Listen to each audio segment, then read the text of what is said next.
ଗତ ଜାନୁଆରୀ 19 ତାରିଖ ବଡ଼ବିଲ ସ୍ଥିତ ବ୍ୟାଙ୍କ ଅଫ୍ ମହାରାଷ୍ଟ୍ରରୁ ଗୋଟେ ଡକାୟତି ହେଇଥିଲା, ଯେଉଁଥିରେ କି ପାଖାପାଖି 4.5 ଲକ୍ଷ ଟଙ୍କାର କ୍ୟାସ୍ ଆଉ 7 କେଜିର ସୁନା ଲୁଟ୍ ହେଇଥିଲା।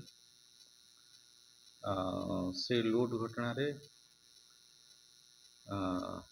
ପୂର୍ବରୁ ଆମେ 3 ଜଣ ଅଭିଯୁକ୍ତଙ୍କୁ ଆରେଷ୍ଟ କରିସାରିଥିଲୁ। ତାଙ୍କ ପାଖରୁ 2ଟା ଭେହିକିଲ୍, 2ଟା ସ୍କର୍ପିଓ ଭେହିକିଲ୍ 2ଟା ଜବତ ହେଇଥିଲା। 280 ଗ୍ରାମ ପାଖାପାଖିର ସୁନା ଜବତ ହେଇଥିଲା।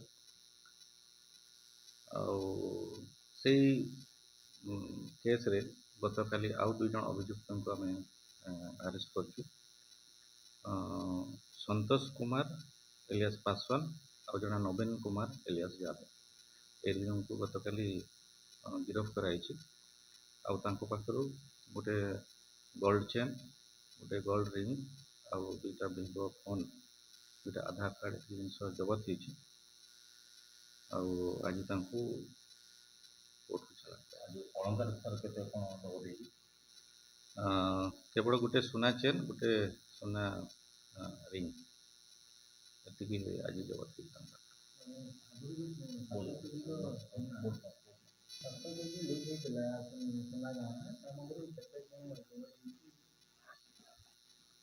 ସେଠୁ ଲୁଟ୍ ହେଇଥିଲା ସୁନା, ସେଥିରୁ ପାଖାପାଖି ପୂର୍ବ ଯେଉଁ ଅଭିଯୁକ୍ତ ମାନେ ଗିରଫ ହେଇଥିଲେ ତାଙ୍କ ପାଖରୁ ପାଖାପାଖି 280 ଗ୍ରାମ ସେଇ ସମୟରେ ଜବତ ହେଇଥିଲା। ଆଉ ଏବେ ଏଇ 2 ଜଣ ଯେଉଁ ଗିରଫ ହେଇଛନ୍ତି ତାଙ୍କ ପାଖରୁ ଗୋଟେ ସୁନା ଚେନ୍ ଆଉ ଗୋଟେ ସୁନା ରିଙ୍ଗ। ଆଉ ବର୍ତ୍ତମାନ ସୁଦ୍ଧା ଆମେ 6 ଜଣଙ୍କୁ ଗିରଫ କରିଛୁ। ଆହୁରି ପାଖାପାଖି 4-5 ଜଣ ଅଭିଯୁକ୍ତ ଗିରଫ ହେବେ।